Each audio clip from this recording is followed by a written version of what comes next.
Good evening. Elections are due to be held across the whole of the United Kingdom on May the 6th next year.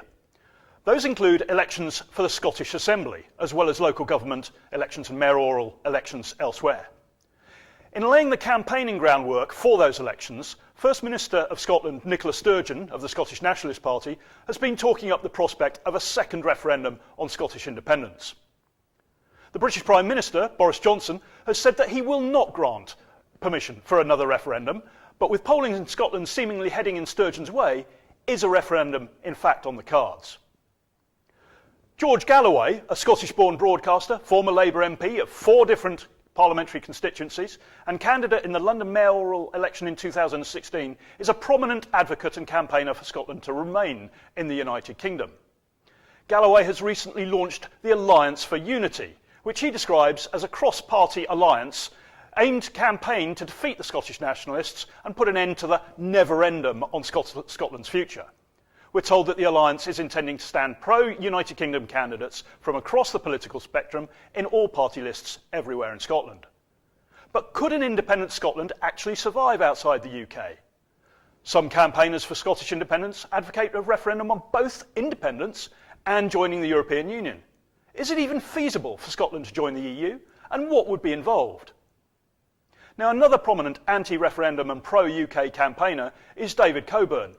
David is a former UKIP MEP, and I was pleased to speak to David earlier to discuss the ins and outs of Scotland's future and indeed the implications of a referendum. David, fabulous to be chatting to you again. It's been a long time. You've had a fairly interesting and varied career. As I understand it, you started life as a financial trader in the City of London, is that right? And then you got into politics. Yes, that's correct. Talk us through that journey, if you would. Well, my first business adventure, shall I say, was at school, and the European Union destroyed my business by getting rid of the old British currency. We decimalised. I used to find George III shillings in my change, and I used to buy and sell. Anyway, that was at school, but subsequently I read law at university, not altogether successfully, and moved on to trading futures in the city, in London, New York, and Chicago.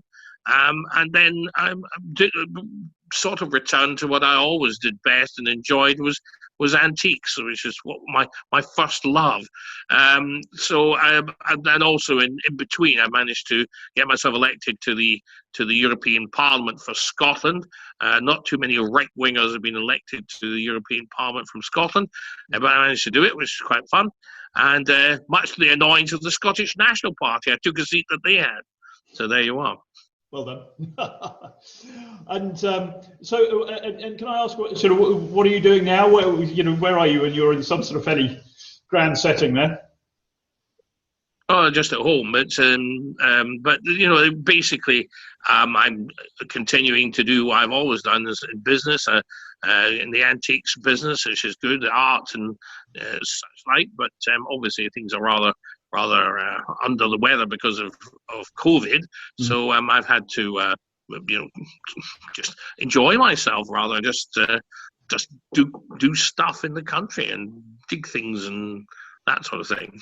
I think it's an interesting thing you say about the George III shillings or whatever. I mean, you're showing your age, David. You have always been, as you've just alluded to, a staunch Brexiteer. You have believed passionately that the United Kingdom should leave the European Union. And of course, we have left the European Union, although we're still in transition period now. But you are also a passionate advocate for Scotland remaining in the Union of the United Kingdom. I mean, some people might say, well, that's a bit of a contradiction, isn't it? Or an inconsistency. I mean, how do you square that circle? On the one hand, arguing that the United Kingdom should leave the European Union, but on the other hand, that Scotland should remain in the United Kingdom. I mean, what's the thinking there?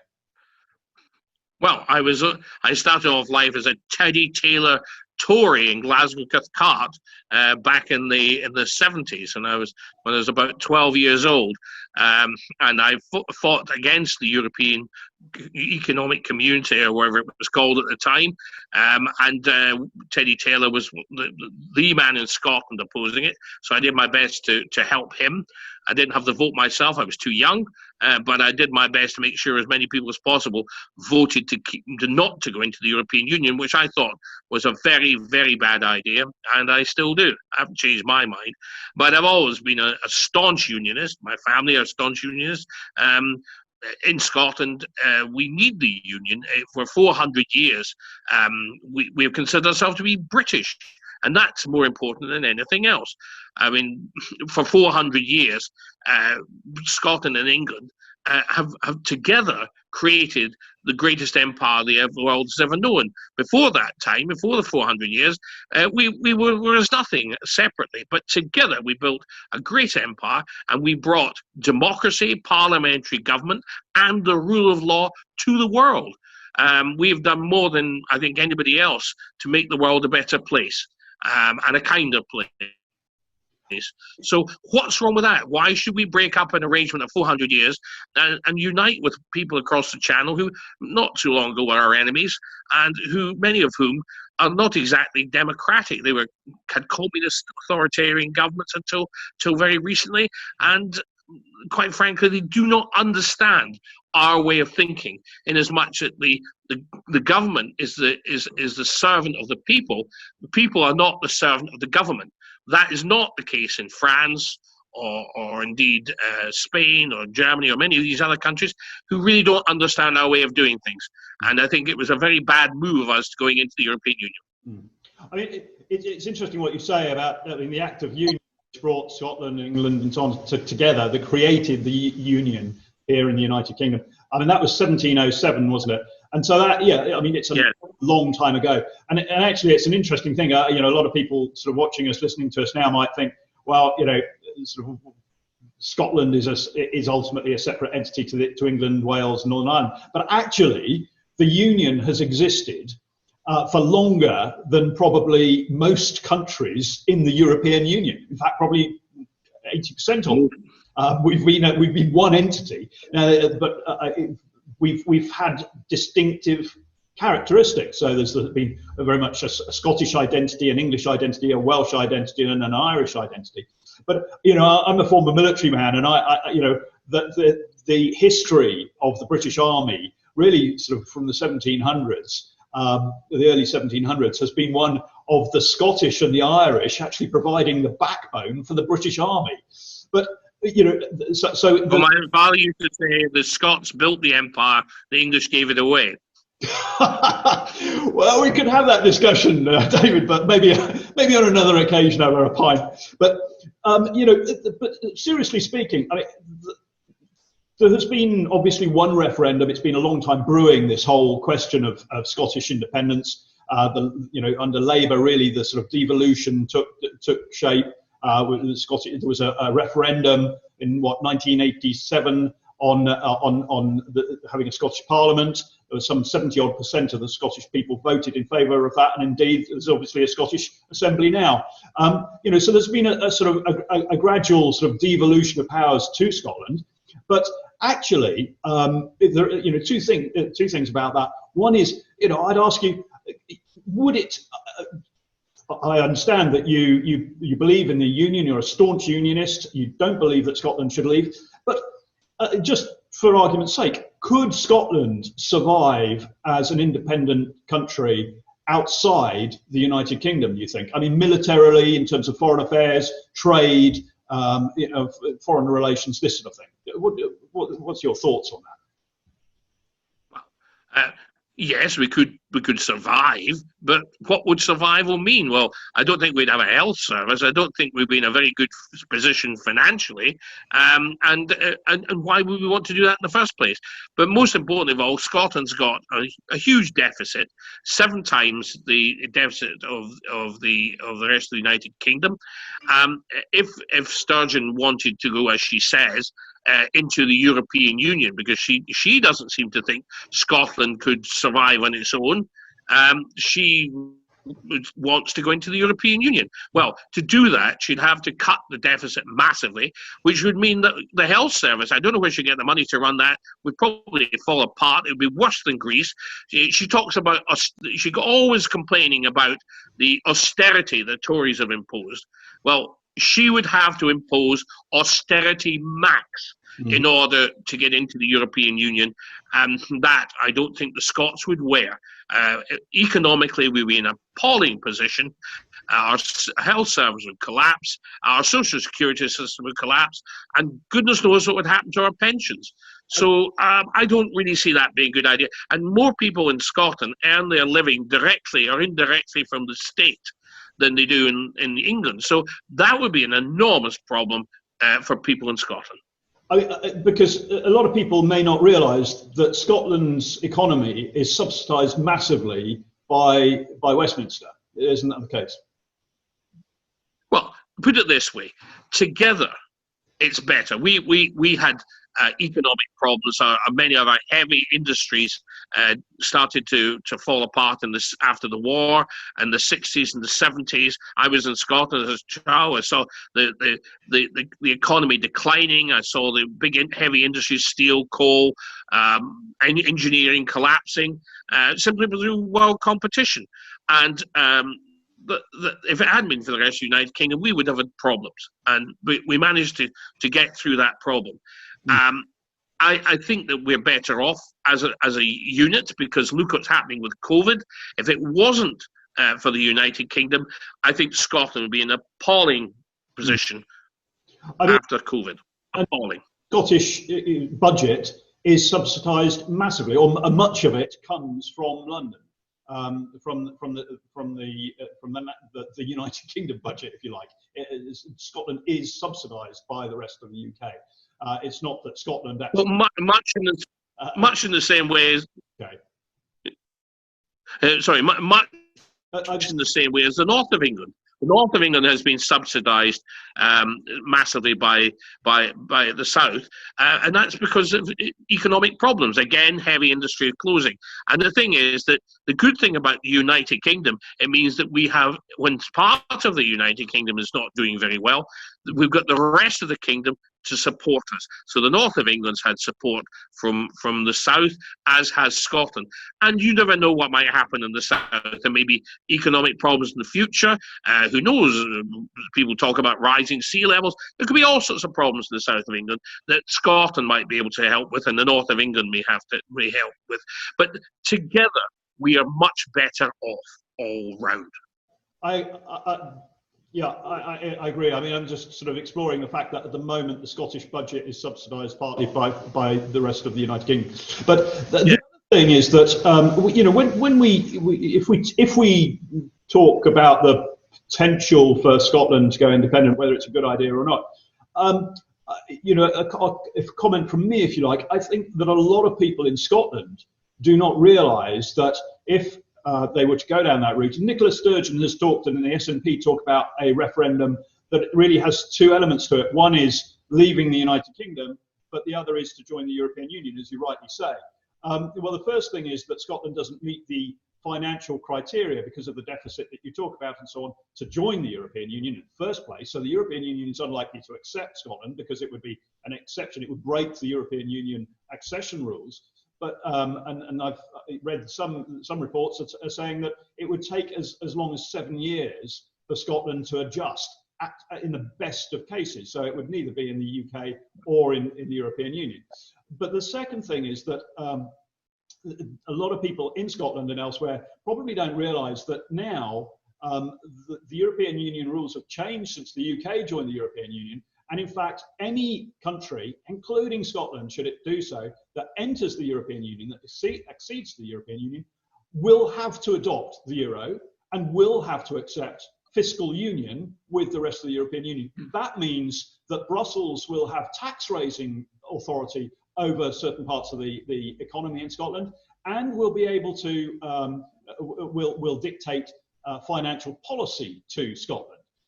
Now, that's something that's growing and evolving at the moment. So Scotland leaving the UK, joining the European Union.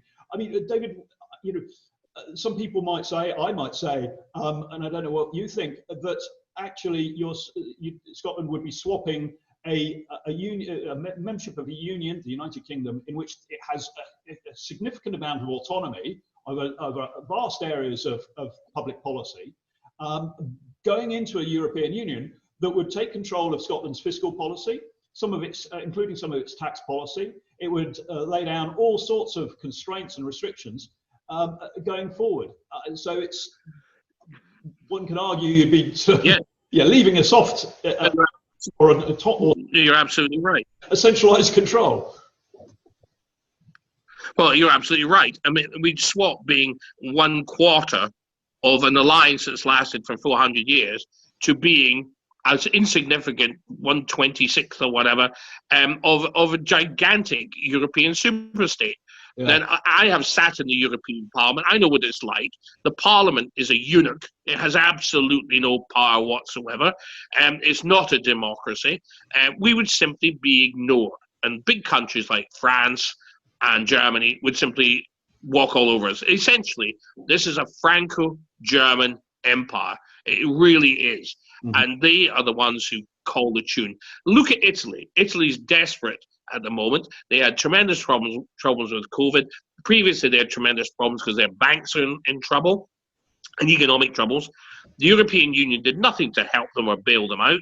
Mm-hmm. So the Italians are now talking about leaving the European Union. There's a great deal of enthusiasm for that, especially in the north of Italy. Similarly, in Spain, they didn't get much help from the European Union. And the common currency is an absolute catastrophe. It's very difficult to set you can't set your own economic budget. You're not in control of your own affairs because you're controlled from the European Central Bank and by Brussels. So the Scottish Parliament, the Scottish government would have less power in the European Union than it has in the United Kingdom. We would be nothing but a very small pimple on a very large elephant. So I don't really see how that is going to be good. And considering most of our business, 80% or so of our business goes through, is through England. Why would we want to swap someone we do a lot of business with a unity that we do not do business with heretofore? And I simply believe that the EU is not democratic in any way, shape, or form. You simply be told what to do. The rules and regulations are onerous. The governments and the politicians do not make the decisions. The decisions are made in Brussels. Mm-hmm. I suppose the reason we're having this conversation is, of course, because recently there has been slightly increased discussion about a second referendum, and Boris Johnson has said that he would not grant a second referendum. But there are elections coming up in Scotland, and if the SNP did receive a mandate, perhaps based on a campaign for a second referendum, then it may be difficult for Boris Johnson to maintain that position. And indeed, George Galloway, and we'll talk about him in just a second, but he has advocated a policy whereby if there were to be a second referendum, Scots living outside Scotland should be entitled to vote. And the interesting thing about that is that Michael Gove has come out sympathetically or in sympathy with that idea, which suggests that actually at senior cabinet level in London, there is increasing thought that this may end up being a situation where there is another second referendum sort of requested.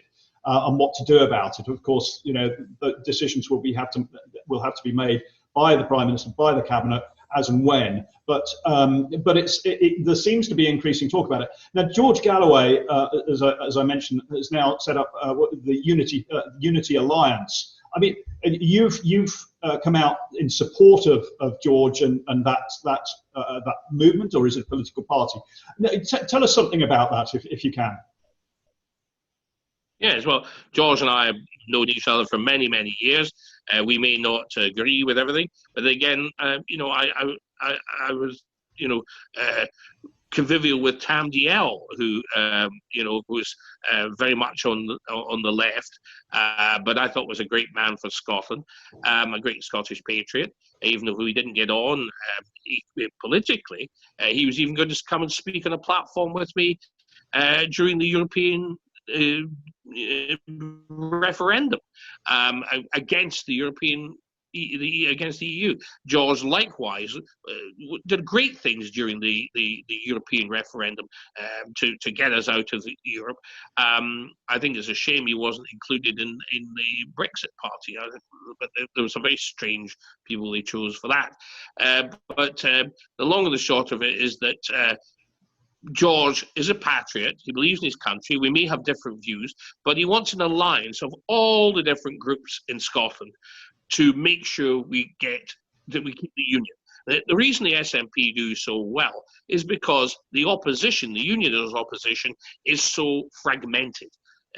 The Labour Party in Scotland, which used to be extremely unionist and wanted to keep the country together, they went crazy because Tony Blair wanted to stay in power and gave them the Scottish Parliament and everything else. And subsequently, it wasn't a good idea. It hasn't helped the Labour Party in Scotland. A lot of the people who used to vote for them ended up voting for the Scottish Nationalists. It's just fallen to bits. So there's no Labour Party in Scotland of any worth. The Conservative Party in Scotland has never been particularly popular, not since the 60s, when went into the European Union, and it made Scottish industry even worse. So they are not popular. And the Scottish Conservative Party, led by Ruth Davidson, are remainers of the First Water. And Jackson Carlaw, their recent leader, who was catastrophic, and he was so bad that they got rid of him. They are not doing enough for the union, and there needs to be a whole broad spectrum of unionism getting together. George has done that. He wants to get everyone together. The most important thing for Scotland is to bury the Scottish nationalism once and for all. And that's what he plans to do. So I am backing him 100% on this idea. I think everybody has to sink their own personal egos and think about Scotland. And Scotland's best interests lie in its alliance with the rest of the United Kingdom. I could never be a Scottish nationalist because I'm a Scottish patriot, and Scotland's best interests lie in her alliance with the rest of the United Kingdom. Mm-hmm. Can you tell us, is the Alliance for Unity is it a political party? Is it a movement? Is it something people join? What is it? Well, it's essentially a movement, I think, really, but it's about George getting everyone to in the second vote, or the regional vote, to make sure that they vote for. They can vote for their own parties in the first vote, or in the local vote, but okay, yeah, but the regional vote, we want everyone to vote for the Alliance for Unity. That way, we can outnumber the SNP and stop Sturgeon, carrying on with this idiotic idea of independence. It's not in Scotland's interest. So the Alliance for Unity will actually stand in candidates itself. Yes, we're standing candidates, and they're hoping we're going to get, especially in the regional vote, we're hoping to get people in, and we can stop this nonsense. Okay, I mean, sort of as a last question from me, Dave, I mean, the prognosis for Scotland over the next 10 years, let's say, that's a rather sort of arbitrary plucked out of the sky sort of figure, but over the next 10 years, how do you see things evolving for Scotland and indeed for the UK with Scotland or Scotland's membership of the Union? Well, COVID's rather put a spanner in the works, so it's very difficult to think what's going to happen beyond next week. It's all very difficult. But my general view is that the Scottish nationalists are not as popular as they think. I think their deep vote's about 30% of the country. The rest of the country either doesn't bother or they don't want it.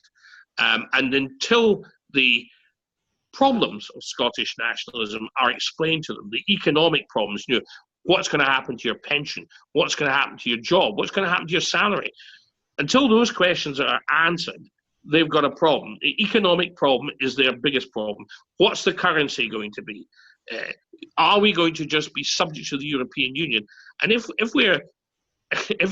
how can you be a Scottish nationalist and want to be part of the European Union? It's a contradiction in terms. A lot of Scottish nationalists do not support the European Union, and many of them voted for me and told me they'd voted for me to get into the European Parliament, because they don't want, they want an independent Scotland, which is, if that's what they want, that's what they want. I don't think myself personally it's a good idea economically, disastrous I'd say, but the thing is, that's what they want. I can see that as an honourable position, but being a member of the European Union is not an honourable position, because that's not Scottish independence. That's Scottish more dependence. I mean, it's ludicrous. The whole thing's ludicrous. And I'm not the only person to say that. There are many people in the Scottish National Party who say the same thing, including former deputy leaders and various other characters. Well, we shall see. I mean, maybe the best way to resolve this would be simply not to have another referendum. And there are going to... Well, if you want my opinion, I think that she's going to be frightened by by Alliance for Unity. It's going to frighten Sturgeon. I think that people in Scotland have now realised that we have to get together and not squabble among ourselves. We have to stop this pernicious Scottish nationalism. And George Galloway, a great man for Scotland, has managed to do that. And as far as I'm concerned, he gets my full backing. If we can put a stop to Scottish nationalism, it will do more for Scotland than anything else. We need a health service. We need industry. We need jobs. Scots need jobs. They don't need independence. David, I think that's a very good message on which to end this interview, because we've got to wrap it up now. But thank you so much for chatting this evening. Very, very good of you to come on, and it's good to see you again. So thank you very much, and speak to you again soon. That was me talking to David Coburn earlier on about the potential for a second Scottish referendum, the issues surrounding that, and the implications. Could Scotland survive or be vibrant as an independent country outside the United Kingdom? And indeed, for those who advocate Scotland joining the European Union, would that indeed be feasible? And do the Scottish people really understand that that would absolutely require Scotland to adopt the euro? It would require Scotland to subordinate itself to the fiscal policy making that is evolving at the moment in Brussels. Probably not. On the other hand, the Westminster government could easily be accused of having neglected the Scottish issue. For example, going back to Tony Blair's time, he axed a number of the Scottish traditional regiments, like the Black Watch. What sort of signal did that send to Scotland? In addition, we failed entirely to maintain a number of cultural interactions that engendered a spirit of friendly rivalry between not only England and Scotland, but England, Scotland, Wales and Northern Ireland. About all we have left in that regard now is rugby. It's not a bad thing to have left either, but it's not enough on its own. Westminster has neglected Scotland, and if indeed we end up with a second Scottish referendum, the only way I think that the people who want to see Scotland remain in the United Kingdom, the only way that they're going to win that is if Westminster really engages on making the Scottish feel valued partners within the Union. So far, Westminster has failed to do that. Thank you very much for listening. I hope you found it interesting, perhaps enlightening, and please subscribe to us. Follow us on Twitter, that's at GBTV_UK. And please also, if you can, support us through the website, www.greatbritaintv.uk. Have a look on there and you'll be able to subscribe to us, you'll be able to donate. Please do so, because that's what we rely on in order to keep us going as a station, and indeed we hope to grow and bring a lot more insights to you and a lot more knowledge of what's going on behind the headlines. Thank you very much, and good night.